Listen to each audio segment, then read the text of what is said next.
আসসালামু আলাইকুম। সবাই কেমন আছেন? আশা করি ভালো আছেন। আমিও ভালো আছি। আজকে আপনাদেরকে যে গল্পটা শোনাবো সেটা কোনো সিনেমা বা নাটকের কোনো গল্প না। এটা আমার জীবনে ঘটে যাওয়ার একটি ঘটনা আপনাদের সাথে শেয়ার করতে চাই।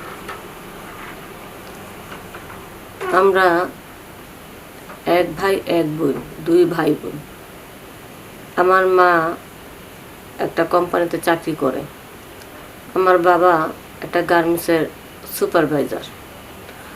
আমাদের সুখের সংসারে মধ্যবিত্ত ফ্যামিলি আমরা আমরা এখন আমরা তো বেশ বড় সরে আছি, নিজেরা দুই ভাই বোন আমরা কলেজে পড়ি। তবে ছোটবেলা থেকে আমরা একসাথে চলাচলতে করি এবং একই ক্লাসে পড়ি। আর আমরা পড়ালেখার প্রতি এতই পারদর্শী ছিলাম যে আমার ভাই কি আর আমি কি, আমরা কোনো ক্লাসে ফেল করি নাই। আমরা একই ক্লাসে একসাথেই আমরা কলেজ পর্যন্ত পার দিয়েছি। এখন আমার কোনো বয়ফ্রেন্ড বা ওর কোনো গার্লফ্রেন্ড নাই, কারণ ছোটোবেলা একসাথে খেলাধুলা করতে করতে করতে করতে ওই আর কি আমার একটা সঙ্গীর মতন হয়ে গেছে গা।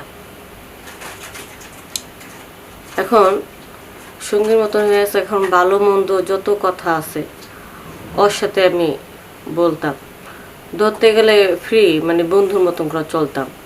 আমার ছোট ভাই হয়েছে তাতে কি হয়েছে, কিন্তু বন্ধুর মতন করে চলতাম। তো একদিন আমার জিজ্ঞেস করতেছে, কিরে অনেক বড় হয়ে গেছিস আপু, কারোর প্রেমে টেমে পড়ছিস নাকি? তখন আমি বললাম না, ওই কলেজে যারা ওঠে তারা তো ওই বয়সে সবাই একটু একটু একটু প্রেম করে। তখন আমি আবার বলি, কেন তোর কি প্রেম করতে ইচ্ছে করে নাকি? তুই কি কলেজে কারণে প্রেম করিস নাকি? আমার যে চেহারা, কেটা প্রেম করবো আমার সাথে? আমি বললাম, আরে কলেজের সবচেয়ে তুই সুন্দর, তোর চেহারাটা তো নায়কের মতন একেবারে। তোরে পছন্দ করবো না তাহলে কারে পছন্দ করব? তবে আমার ভাইয়ের প্রস্তাব, আমার ভাইয়ের জন্য যে কিছু কিছু মেয়ে আমাকে অফার করেছে, সেটাই আমি আমার ভাইকে বলতেছি যে তোর জন্য কিছু কিছু মেয়ে আমার কাছে অফার করেছে, তোকে পছন্দ করে, ভালোবাসতে চায়, প্রেম করতে চায়, তুই কি বলিস? না, আমারও প্রেম ভালোবাসার দরকারই নেই, প্রেম ভালোবাসা আমি বুঝিই না। আর প্রেম ভালোবাসা না করলে কি হয়, মানুষরা দেখি প্রেমিক প্রেমিকার জন্য একেবারে জীবন দেওয়া ফেলায়, প্রেমিকারে একবারে এই তার সাথে তার জীবনটাকে নষ্ট করা ফেলায়, আর প্রেমের নাম করে তার সব কিছু ভোগ করে পরে বাদ দেওয়া দেয়। এইসব আমার পছন্দ না। এগুলি না করলে কি হয়, এগুলি ছাড়াই আমি থাকতে পারি। পরে আমার ভাই দুষ্টামি চলে সব কথাই বললো, আমি বললাম। তো আমরা তো দুই ভাই বোন একসাথে আসি, তো খুব রোদ পড়ছে, অনেক রোদে দিয়ে আসি, অস্থির হয়ে যায়। পরে বলতেছে যে আপু অনেক খিদা লাগছে, খাইতে দে। পরে আমি বললাম যে তুই তো এখনো গোসলে করিস নি, তোর কি খাইতে দিন? হ্যাঁ, যা গোসল করগা। পরে আমার ছোট ভাই গোসলখানা ঢুকছে। তো আমি ভাবলাম যে এত দেরি করতেছে, আমাদের রুমের বাইরে ছিল গোসলখানা, গ্রামের বাড়ি তো, তাই একটু বাইরে গোসলখানা ছিল। আমার মা বাবা তো তারা সন্ধ্যার দিকে আসে কাজ শেষ করা। পরে বাইরের গোসলখানাটা অন্তরে ঠিক করে নেই, বলছে হাতে টাকা পয়সা হইলে কদিন পর ঠিক করবে। তো দরজা ছিল না, একটু টিনের দরজা ছিল না। তা আমাদের বিল্ডিংয়ের ভিতরে এই বাথরুম গোসলখানা লাইন গার্ড করা আছে, তো ওটা তো বাইরের ওয়াশরুম, ওটা তো আমরা ব্যবহার করব না। বিল্ডিংয়েরটা ঠিক হয়ে গেলে গা আমরা আর কি বাইরেরটা ব্যবহার করব না। এখন টিনের আগের যে আমাদের টিনের ওয়াশরুমটা ছিল ভাঙ্গাচোরা, ওটাতে আর কি চলতেছি। এখন আমার ভাই গোসল করতে গেছে, যার পরে আমি তো আবার খাবার দাবার বাইরে রেডি রাখছি। এখন অনেকক্ষণ হয়ে গেছে, ও আইতাছে না। তখন আমি কই, কি ব্যাপার, ও আইতাছে না কেন? মনে হয় আবার খেলতে গেল নাকি। হয়তো আবার খেলাধুলা বেশি পছন্দ করে। গোসল করে পরে কেউ ডাক দিছে, ওদিক দিয়ে খেলতে গেছে। যা দেখি কি খেলতে গেল কি না, নাকি গোসলখানে আছে। আয় হ্যাঁ, যা দেখি কি ও একেবারে ইচ্ছা মতো পানি ঢালতেছে পাতলাটা গামছা পইরা। তো গামছাটা তো সামনে দিয়ে তো গিট্টু দিছে, সামনে দিয়ে তো একটু খোলামেলা মানে বের দেওয়া রাখছে, কিন্তু ওই গোসল টোসল করতেছে ওই যেমন হোক, ওই সামনে তো একটু ফাঁকা দিয়া ওই ওইটা দেখা গেছে। দেখার পর আমি চিন্তা করলাম, আমার ভাইটা ছোট, অল্প বয়স, তার ওই জিনিসটা এত বড় কেন, এত বড় কি মানুষের হয়? অবাক হয়ে গেলাম। তো ছোট ভাই তো, তার উপর আপন ভাই, দেখো না দেখে চলে আসলাম। পরে এখানে দূর থেকে একটা কথা বললাম, এই গোসল করতে এত সময় লাগে, তাড়াতাড়ি গোসল কর। বলতেছে, আপু আর আধা ঘন্টা গোসল করুম, ঠান্ডা পানি ঢালতে যে আমার কি মজা লাগতেছে এই গরমের মধ্যে। তখন আমি বললাম, খাবার নিয়ে বসে রয়েছি, তাড়াতাড়ি কর।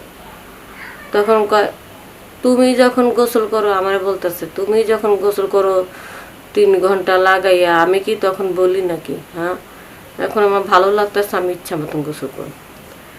পরে গোসল টোসল করলো, আমি তারপর চলে আসলাম। পরে ওরে খাবার দাবার দিলাম, ও খাইলো। খাওয়ার পরে এখন ওই আমি গেছি গোসলখানা, ওরা খাবার টাবার দিয়া, তো আমি একবারে ভুলে গেছি। ওরে যে পানি জগটা সামনে ছিল, আমি বুঝতে পারি নাই যে জগের ভিতরে যে পানি নাই, সেটা আমি বুঝতে পারিনি। আমি গোসলখানা ঢুকছি, গোসল টোসল করতেছি। তো গোসলখানা তো তেমন একটা দরজা নাই, একটু হালকা আপডাল, এই যেমন একটু পর্দা টর্দা কাপড় টাপড় লাগানো আছে, আপডাল। পরে ওই ভাত খাইছে, পানি খাইতে পারে নাই। কি আপু তাহলে পানি না দিয়ে গেছে, আপুর মনে নেই। তো ওই গেছে গোসলখানা যে একটু পানি আনতে যাইব, জগ নিয়ে গেছে। যাইয়া দেখে আমি যে গোসল করতেছি, আমি তো ওই যে পর্দাটা ছিল না, একটু সাইডে সাইডে একটু বাতাসে লড়তাছে, ওই ফাঁকা দিয়ে দেখা গেছে আমি যে গোসল করতেছি, একটু দেখা গেছে। তো আমি তো গোসল করতে গেলে একটু হালকা পাতলা কাপড় রাখি, আর সবই তো খুলে ফেলে। এখন ওই আমার বডি ফিটনেস দেখার পরে আমার ছোট ভাইয়ের মাথা ঠিক নেই। পরে ওর তো নজরটা খুব খারাপ হয়ে গেছে, যে আজকে বুঝলাম মেয়েদের প্রতি এত দুর্বল কেন ছেলেরা, কেন প্রেম ভালোবাসার জন্য মানুষ জীবন দেয়। কিন্তু আমার আপন বোনের এই জিনিসগুলো দেখার পরে আমার ভিতরে যে একটা ফিল চলে আসছে, আর যদি অন্য মেয়েদেরটা দেখতাম তাহলে তো আরও ভালো লাগতো। তারপরে আমার ছোট ভাইয়ের মনের মধ্যে একটা ফিল আসার পরে আমার প্রতি একটা নজর পড়ে গেল গা। তখন আমার ছোট ভাই তাকে থাকলো, যে যেভাবে হোক আমার আপুর যে জিনিস দেখছি, আমি আমার আপুরে খাইয়া তারপরে সারো, আপুর লাগে মজা না করা পর্যন্ত আমি শান্তি হব না। পরে আমি গোসল টোসল করে খাওয়া দাওয়া করে বিকালবেলা যখন আমি রেস্ট নিলাম, আমার বাপ মা তো আসবে হলো সন্ধ্যার সময়। বিকালবেলা যখন রেস্ট নিয়ে ঘুমাইছি, আমার ভাই ঘুমের মধ্যে আমারে একেবারে ধরার পর আমি চোখটা খুইলা দেখি আমার ছোট ভাই আমার উপরে। আপু তোমার গোসল দেখা আমি নিজেরা ঠিক রাখতে পারলাম না, এখন আপু তুমি নড়াচড়া করো না, আমার কাজ আমার করতে দাও। তখন আমি অনেকক্ষণ পর্যন্ত আমার ছোট ভাইয়ের সাথে দস্তাদস্তি করছি, কারণ আমি তো চাইনি এটা করতে। পরে আমার ছোট ভাই তো মাথা পুরো একেবারে গরম, বা এটা করবে। এক পর্যায়ে মনের স্বাদ মিটাইয়া তারপর আমার ছাড়লো। তারপর আমার ছোট ভাই বুঝতে পারলো যে না, আসলে আপুর সাথে জোর করে এই কাজটা করা ঠিক হলো না। পরে আমার বলতেছে, আপু তোমার গোসল দেখে আমি নিজের একবারে গরম বানা ফেলেছি, আমি আমার মাথা ঠিক রাখতে পারিনি। এখন যেহেতু মাথা ঠান্ডা হয়েছে, আমি বুঝতে পারছি আসলে এই কাজটা করা ঠিক হয়নি, আপু তুমি আমার মাফ করে দাও। পরে আমি কি করব, ছোট ভাই মাফ না করে তার পারি না, আর এই ব্যাপারে তো আমি কারো কিছু বলতেও পারি না। পরে ওই থেকে ওর সাথে আর কি আর আগের মতো অতটা আন্ডারস্ট্যান্ড হই না, আগের মতো না চলাচলি করি না। পরে আমি বুঝতে পারলাম যে আসলে এইভাবে গোসল করাটা আমারও ঠিক হয়নি, যেহেতু ভালো করে দরজা মরজা লাগায় গোসল করতে হইতো। তো আমার সাথে এই ঘটনা করার পর থেকে আমার বাবা মা আমাদের গোসলখানাটা ঠিক করে দিচ্ছে, পরে আর কোনো সমস্যা হয়নি। তো আপনাদেরকে বলতেছি, যাদের ছোট ভাই আছে ছোট মনে করে ফ্রিভাবে চলাচলতি করবেন না। অনেক সময় দেখা গেল ফ্রিভাবে চলাচলতি করতে গেলে তখন তাদের মন মাইন্ডটা অন্যরকম হয়ে যেতে পারে, তখন এই ধরনের বিপদে পড়ার সম্ভাবনা থাকে। সবাই ভালো থাকবেন, সুস্থ থাকবেন। আসসালামু আলাইকুম।